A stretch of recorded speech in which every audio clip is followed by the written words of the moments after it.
Welcome back. हम चर्चा कर रहे हैं डोनाल्ड ट्रंप के यू टर्न की और मार्केट के रिएक्शन की। लेकिन ऐसा नहीं है कि संकट पूरी तरह से खत्म हो गया है। अब भी कई सेक्टर हैं जहां पर सफाई नहीं आई है। यतिन सर जानते हैं इस पूरे सेक्टर वाइज डिटेल।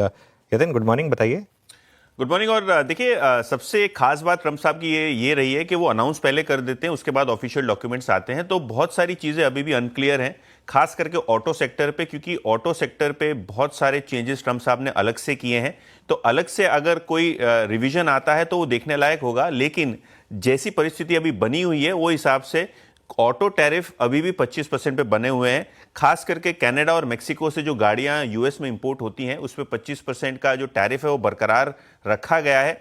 हाल फिलहाल उस पर कोई प्रकार का क्लैरिफिकेशन या नोटिफिकेशन नहीं आया, इसके लिए अजम्पशन है। इसके अलावा जो non US MCA compliant imports हैं उसका क्या होगा, यहां भी आपको क्लैरिटी नहीं है। तो कहीं ना कहीं ऑटो कंपोनेंट्स की जो इंपोर्ट है उस पर 25% का टैरिफ अजम्पशन अभी भी बरकरार रहेगा। इसके अलावा स्टील और एल्यूमिनियम पे भी अमेरिका ने टैरिफ लगाए थे 25% के, वो भी स्टे करेंगे। और खास करके जो चाइनीज इंपोर्ट्स हैं उस पे भी जो क्लैरिफिकेशन है वो अभी तक नहीं आया, किस तरीके से यहाँ टैरिफ ब्रेकअप होगा। अगर हम बात करें फार्मा और सेमीकंडक्टर की, तो ट्रम्प साहब ने ऑन रिकॉर्ड कहा है कि यहाँ अभी भी टैरिफ लगने की पूरी उम्मीद है। वहां पॉज का इंपैक्ट आता है कि नहीं, ये भी देखने लायक रहेगा। अगर हम एनालिस्ट की माने तो ये जो 90 दिन का टैरिफ पॉज ऑर्डर है इस पे काफी क्लैरिटी अभी भी आना बाकी है। खास करके जो प्री बाइंग है सेकंड क्वार्टर में किस तरीके से होती है उस पर ध्यान रहेगा। अगर हम बात करें कंज्यूमर स्पेंडिंग की, तो प्री बाइंग की वजह से सेकंड क्वार्टर शायद मजबूत रहेगा। कैलेंडर ईयर फॉलो करता है यूएस, वो हिसाब से। और अगर हम बात करें Q3 की, तो यहां एक स्लोडाउन आ सकता है। तो कहीं ना कहीं प्री बाइंग से बहुत सारी भारतीय कंपनी को फायदा होगा, चाहे वो केमिकल इंडस्ट्री हो, चाहे वो आईटी स्पेंडिंग हो। बहुत सारी चीजें पे अभी क्लैरिटी आना बाकी है, लेकिन क्लियरली एक्सपेक्टेशन ये है कि जो नोटिफिकेशन आएगा 1-2 दिनों में, यहां ज्यादा क्लैरिटी आती हुई नजर पड़ेगी, खास करके ऑटो इंपोर्ट्स पर। बिल्कुल, चलिए यानी शुक्रिया। इन एक दो सेक्टर से बात कर लेते हैं। प्रशांत जी, फार्मा, खासतौर से बिग फार्मा जो है, big Indian pharma, generic pharma, इस पर अब आपका क्या व्यू होगा? क्योंकि यहाँ पर अभी भी थोड़ा सा असमंजस बना हुआ है। एक व्यू ये भी है कि चाहे टैरिफ लग भी जाए तो भी दवाइयाँ तो उनको लेनी ही है, और फिर भी हमारी दवाइयाँ सस्ती ही होंगी कंपैरेटिवली। तो क्या अप्रोच रहेगी यहाँ पर?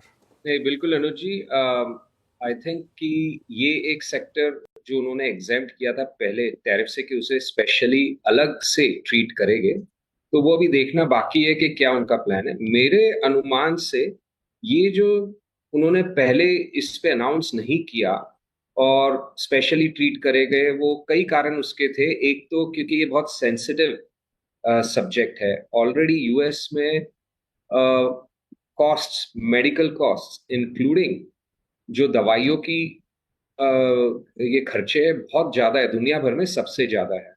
तो वो उन्हें केयरफुली करनी थी। एंड वो जो कह रहे हैं कि बाद में करेंगे, वो उन्हें भी पहले से पता था कि ये पूरा निगोशिएशन पे आने वाला है। तो हो सकता है कभी फार्मास्यूटिकल पे अनाउंस करना ही ना पड़े स्पेशली। पर जो हद तक इनका विचार है करने का, मेरे हिसाब से ये यूरोप के प्रति है। ये यूरोपियन दवाएं बहुत महंगी है यूएस में। ये इंडियन जेनेरिक्स पे आई डाउट कि कुछ लंबा चौड़ा टैक्स का इनका विचार है, टैरिफ का इनका विचार है। जो 10% सब पर लगाएंगे वो हो सकता है लगेगी, but I don't think generics पे कोई खास टैरिफ, स्पेशल टैरिफ्स का ऐसा रिस्क होना चाहिए। There could be obviously some carve outs जो कि ज्यादा कैपिटल इंटेंसिव होती है, वहां पे दे माइट वांट के प्लांट्स वहां पे एस्टेब्लिश करे, but it's too nuanced to say anything about that with any degree of uncertainty. Bottom line, Europe की तरफ ये ज्यादा उनका इसमें ये रहेगा rather than India when it pertains to pharma.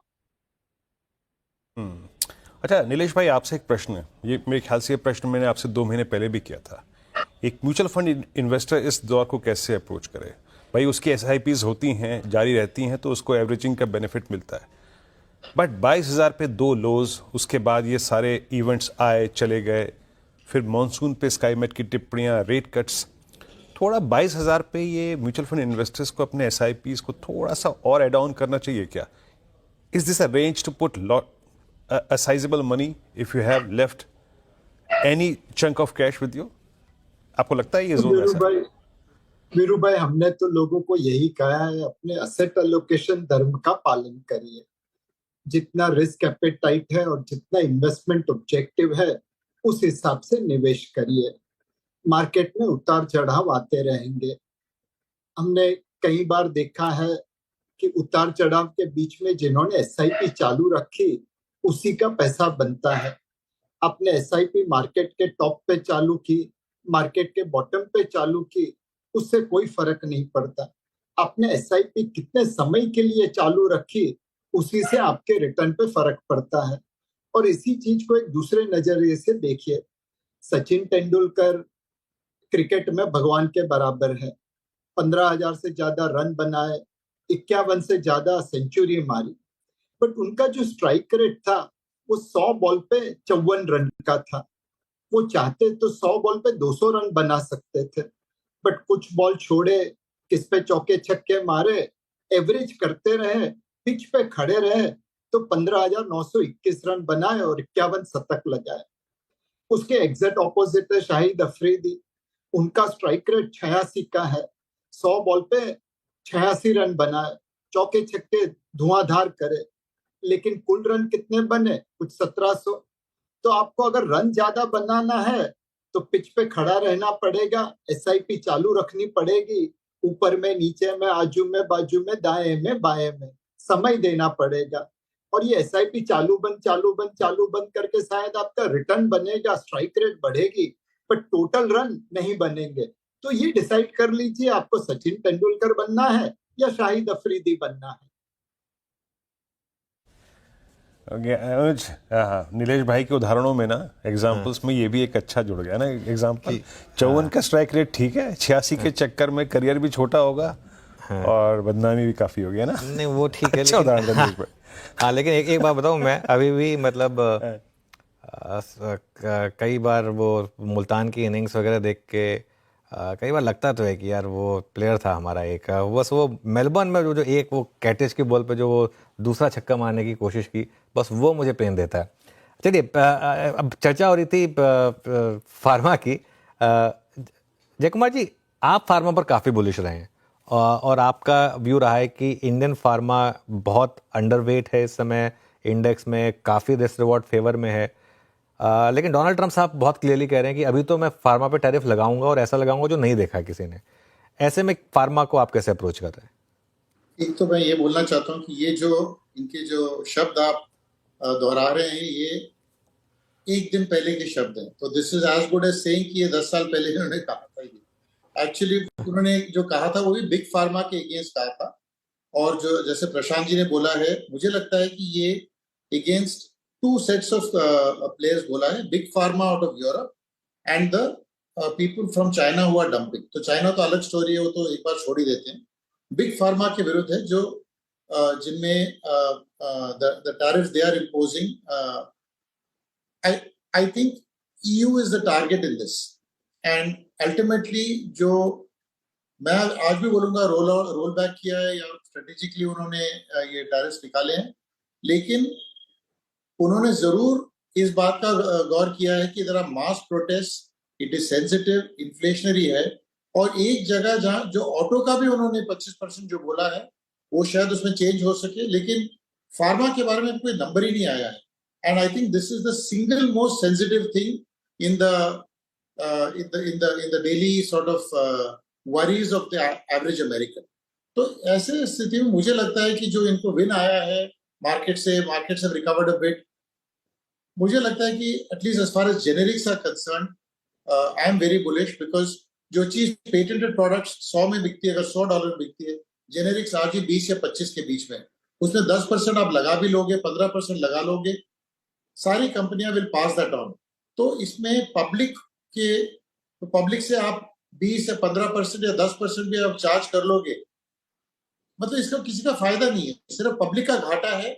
Indian companies will not lose, the generic companies will not lose, and who is earning at the expense of the American individual? It is the American government जो tariff charge करेगी, and these will be pass on in terms of prices. तो मुझे नहीं लगता है कि generics पे कोई इम्पैक्ट आएगा। इनफैक्ट बिकॉज वो कह नहीं पाए, जो एक बढ़िया चीज है ट्रम्प साहब के बारे में, कि जो उनके पेट में रहता है वो उगल देते हैं। तो अगर ऐसा कुछ कहना होता तो अभी तक कह देते। जो पब्लिक आउटक्राई हुआ है इसको मद्देनजर रखते हुए आई थिंक वो कुछ कहेंगे भी नहीं और कुछ करेंगे भी नहीं। आई एम कॉन्फिडेंट दैट जो भाव में ये जेनेरिक्स भाव में या उसमें जो कटौती हुई स्टॉक प्राइसेस में, it is a great opportunity to buy, number one. And number two, the shortages, very important, the shortages which the US government or the federal FDA announces was the highest at 395 last quarter end. हर quarter में ये shortages announce करती है। ये shortages will increase dramatically क्योंकि China has now been cut out of the market. और जो tariff की बात हो रही है, चाइना पे ज्यादा इंपैक्ट आएगा in terms of things like pharmaceutical, which is actually a relative advantage for Indian companies, especially in pharmaceuticals. Okay, point taken. अच्छा, बाय द वे वो थोड़ा सा मैं गलती कर गया था, वो मैं नीलेश भाई ने अफरीदी से कंपेयर किया था, नॉट सहवाग। वो मिल रहा था कि क्योंकि वो तो थोड़ी सी मुझसे वो समझ में गलती हुई थी, तो उसको जरा मैं अपने करेक्ट कर लेता हूँ। लक्ष्मण जी के पास चलते हैं। लक्ष्मण जी एक बहुत ही इंटरेस्टिंग खबर ब्रेक कर रहे हैं। अब 90 दिन मिले हैं, तो 90 दिन में हमारी सरकार भी कुछ ना कुछ तो करेगी। लक्ष्मण जी, गुड मॉर्निंग, बताइए सरकार क्या करने जा रही है? देखिए, इस 90 दिन को सरकार चाहती है कि 3 फ्रंट पे काम करें। सबसे पहली बात तो यह कि इस 90 दिन के भीतर भीतर अमेरिका के साथ, यूएस के साथ एक बायलैटरल ट्रेड एग्रीमेंट का शुरुआती हिस्सा साइन कर लेना चाहती है, जिसको कह सकते हैं पार्शियल बीटीए, यानी बायलैटरल ट्रेड एग्रीमेंट साइन कर सकती है, जिसके तहत कई सारे प्रोडक्ट पर भारत इंपोर्ट ड्यूटी घटा सकती है जो यूएस से आते हैं, और ताकि रेसिप्रोकल टैरिफ से एक परमानेंट रिलीफ मिल जाए। इसको लेकर कई दौर की बातचीत हो चुकी है और बहुत हद तक संभावना है कि कुछ हफ्तों के भीतर ये डील साइन हो जाए। दूसरा, जो यूरोपियन यूनियन और यूके हैं, उसके साथ फ्री ट्रेड एग्रीमेंट की जो बातचीत चल रही है उसको काफी रफ्तार देना चाहती है, ताकि वो भी बहुत जल्दी उसको साइन कर लें, ताकि आगे चल के जो ट्रेड रिस्क हो उसको कम से कम किया जा सके। और तीसरा, ऐसे हालात में चीन से इंपोर्ट की संभावना, डंपिंग की संभावना काफी ज्यादा है, तो उस डंपिंग को रोकने के लिए एक इंटरमिनिस्ट्रियल कमिटी बना दी गई है, एक मैकेनिज्म बना दिया गया है ताकि डंपिंग ना हो सके, इससे घरेलू इंडस्ट्री को बचाया जा सके। तो इन 3 मोर्चे पर सरकार आगे 90 दिन में काम करते हुए आपको दिखेगी। नीलेश भाई, लक्ष्मण जी बहुत बहुत शुक्रिया। नीलेश भाई, आपने सुना होगा लक्ष्मण जी क्या कह रहे हैं। आप क्या एक्सपेक्ट करेंगे सरकार से इन 90 दिनों में? एक अमेरिका के साथ बायलैटरल निगोशिएशंस जो चालू है उसे हम एक लॉजिकल कंक्लूजन पे पहुंचा है, और अमेरिका से कहे कि आप टैरिफ के साथ साथ सिक्योरिटी को भी इवैल्यूएट करिए। जब अगर आपने आपका सारा सॉफ्टवेयर प्रोग्राम चाइना से लिखवाया होता तो अब तक कितने वायरस, कितने साइबर सिक्योरिटी रिस्क आपको झेलने पड़ते। भारत से लिखवाया तो आपको साइबर सिक्योरिटी रिस्क या वायरस की चिंता नहीं करनी पड़ रही है। तो टैरिफ के साथ साथ सिक्योरिटी का भी ध्यान रखिए। दूसरी चीज है जो लक्ष्मण जी ने कही, वो बहुत ही इंपॉर्टेंट है। चाइना के पास मैसिव मैन्युफैक्चरिंग कैपेसिटी है। अमेरिकन मार्केट से निकलेगा तो कहीं ना कहीं तो उसे इन चीजों को रखना पड़ेगा, बेचना पड़ेगा, और इसीलिए हमें बहुत प्रोएक्टिवली चाइना से एंगेज करना पड़ेगा कि उनका सारा माल हमारे यहाँ पे डंप नहीं हो। अब वहां जब अमेरिका ने उन्हें धुतकारा है तो अपने साथ चाइना इंडिया भाई भाई की बात कर रहे हैं। सबसे पहले कहना चाहिए कि भाई अरुणाचल प्रदेश के आप जो गलत क्लेम लगा रहे हो वो निकाल दो। अरुणाचल प्रदेश के बंदों को वीजा स्टेपल करके देते हो, वो सब बंद कर दो। पहले दोस्ती का हाथ बढ़ाओ ताकि हम आपके बारे में सोच सके, बट कुछ करके दिखाओ। खाली चाइना इंडिया भाई भाई बोल के कोई फायदा नहीं है। और तीसरी चीज, मतलब पंचतंत्र की एक कहानी है, 2 बंदर की और एक बिल्ली की। अब तक हम पंचतंत्र की कहानी के बंदर थे जिसकी रोटी बिल्लियां ले जाती थी। अब हमें बिल्ली बनना है तो अमेरिका से भी रोटी खा सके और चाइना से भी खा सके। बहुत सही उदाहरण देते हैं आजकल नीलेश भाई, और वो बचपन की कहानियां याद आ जाती हैं। वो ऐसी कहानियां जो हमने पढ़ी थी और बार बार रिविजिट करते हैं। चलिए, इस कार्यक्रम के आखिरी क्रम में चल रहे हैं और एक चीज़ और करते हैं। ब्रोकरेजेस, ग्लोबल ब्रोकरेजेस के इमीडिएट रिएक्शन क्या आए हैं, क्योंकि ध्यान रखिएगा बहुत कुछ ग्लोबल फैक्टर से भी रिलेटेड है। कितने रेट कट होंगे, रिसेशन फियर कितना कम हुआ, ये सब जानकारी लेकर एक बार यतिन के पास वापस चलते हैं। तो बताइए क्या ब्रोकरेज रिपोर्ट्स आई और क्या कह रहे हैं ब्रॉडली? जी, 2-3 ब्रोकरेजेस जिन्होंने एक इमीडिएट फर्स्ट कट रिएक्शन दिया, उसमें सबसे पहले गोल्डमैन सैक्स की बात करते हैं, जिन्होंने अपना जो रिसेशन का आउटलुक था उसको चेंज कर दिया है। अब उनको लगता है कि 45% ही प्रोबेबिलिटी है कि यूएस रिसेशन में चला जाए, जबकि उनको लगता था अगर ये टैरिफ कंटिन्यू हो जाते तो पक्की तरीके से यूएस रिसेशन में चला जाता। अगर हम बात करें रेट कट्स की तो इनको लगता है कि फेडरल रिजर्व 3 रेट कट करेगा 25 बेसिस पॉइंट्स की इसी साल में। तो कैलेंडर ईयर 25 में 75 बेसिस पॉइंट्स का कुल मिला के रेट कट एक्सपेक्ट कर रहा है गोल्डमैन सैक्स। इसके अलावा अगर हम सिटी की बात करें तो कहीं ना कहीं सिटी को लगता है कि अमेरिका स्लो डाउन बर्दाश्त नहीं कर सकता है। इनफैक्ट जो महंगाई दर बढ़ने वाली है उसके फियर्स के चलते ट्रंप साहब ने एक पॉज अनाउंस किया है। उनको लगता है कि मई और जून कहीं ना कहीं फेडरल रिजर्व रेट काटना शुरू कर देगा और 25 बेसिस पॉइंट्स हर मीटिंग में शायद आपको रेट कट होता हुआ दिखाई दे। सेक्टर स्पेसिफिक टैरिफ जिसकी हम पहले बात कर रहे थे, ऑटो, एल्यूमिनियम, स्टील, उनको लगता है कि ये बरकरार रहेंगे, हालांकि इस पर क्लैरिटी आना बाकी है।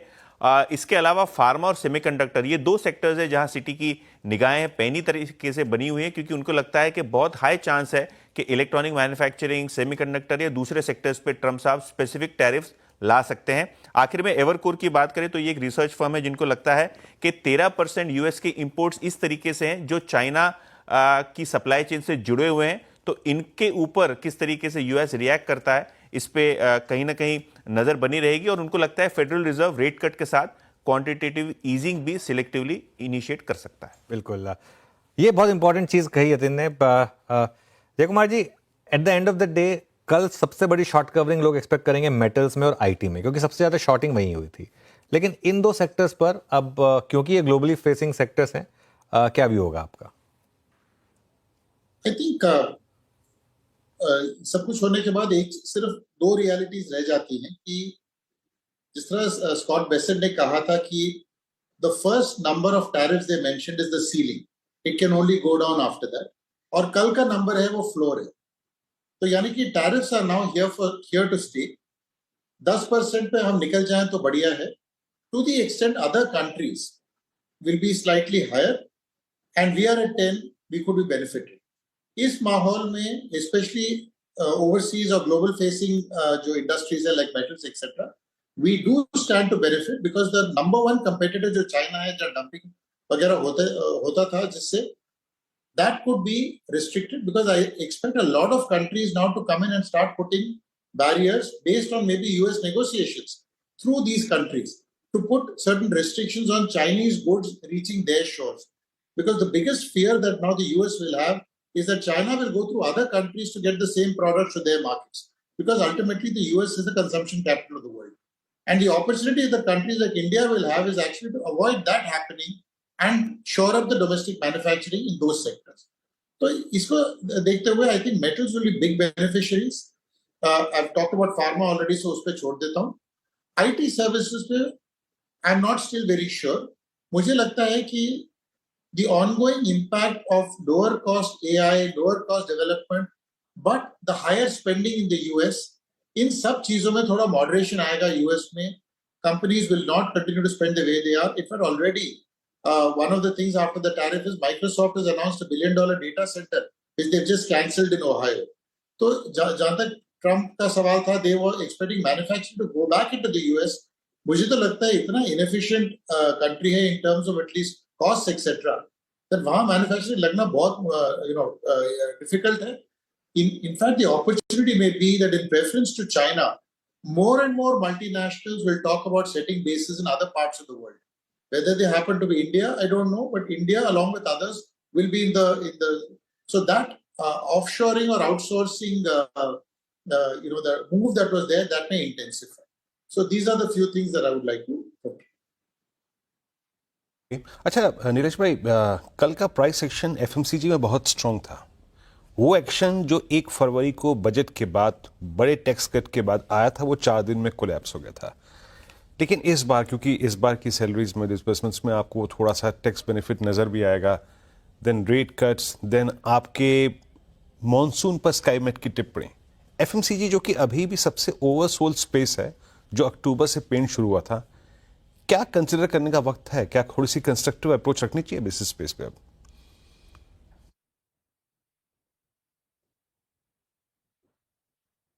नीलेश भाई, आपसे पूछा वीरू ने सवाल, अगर आपने सुना हो तो।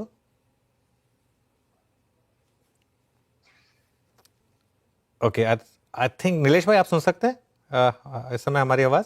अनुज भाई थोड़ा बीच में ब्रेक हाँ, वो हो गया। वीरू आपसे सवाल पूछ रहे थे कि क्या एफएमसीजी में जो रैली ड्यू थी, जो बजट कट के बाद बस एक दिन रही, उसके बाद आई ही नहीं, क्या अब, क्योंकि आपने खुद कहा कि इस बार की सैलरी में टीडीएस कम कटेगा, क्या यहाँ पर और रैली देखेंगे? सो एफएमसीजी में वीरू भाई, अनुज भाई, एक कंज्यूमर स्टेपल है, रोटी कपड़ा वाले, वहां पे शायद उतनी रैली नहीं दिखेगी, बिकॉज ये जो पैसा लोगों की जेब में आ रहा है वो एक्सपीरियंस के ऊपर खर्चा होगा।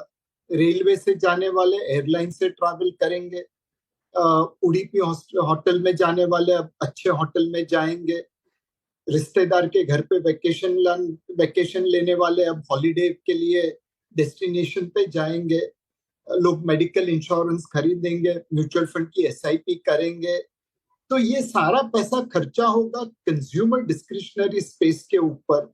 Travel, tourism, airline, durables, mobile phones, electronics, इस प्रकार के जो कंज्यूमर डिस्क्रिशनरी स्पेस है वहां पे तेजी ज्यादा आएगी, ऐसा हमें लगता है। आखिरी सवाल, अच्छा नीलेश भाई और जय कुमार जी, आप दोनों से पूछता हूँ बहुत quickly, is the worst over for market? जय कुमार जी। Having been in the markets for so many years, I never like to say that, because if I knew what else was coming, then I could say that it's done. But always is the fear of the unknown. Tariffs itna bada issue ho jayega, nobody knew.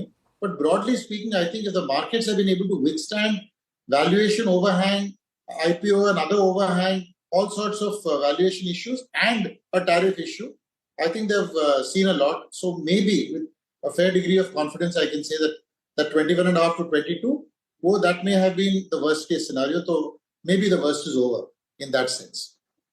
कल 800 point के gap पर अगर खुले, क्या market में buying करनी चाहिए या अपनी फंसी हुई पोजीशन से निकलना चाहिए? नीलेश भाई आपसे पूछा ये। नीलेश भाई, अगर आप लिवरेज है, ओवरवेट है, तो कल का मौका का लाभ उठाइए और सारी पोजीशन खत्म कर दीजिए। अगर आप अंडरवेट है तो कल के मौके पे भी निवेश करना चालू रखिए। अगर एसआईपी की डेट आ रही है तो जाने देना, रोकना मत। सो मार्केट कहां जा रहा है वो मत देखिए, आप कहां पे वो देखिए। चलिए, बहुत बहुत शुक्रिया आप तीनों का आज हमारे साथ जुड़ने के लिए। एक छुट्टी वाले दिन आपने समय निकाला, हमारे साथ जुड़े और 1 घंटे तक आप हमारे साथ रहे, इसके लिए बहुत बहुत शुक्रिया आप सभी का। इस शो को यहीं समेटेंगे, वीडियो में आपसे विदा लेंगे, लेकिन आप जुड़े रहिए CNBC आवाज़ के साथ।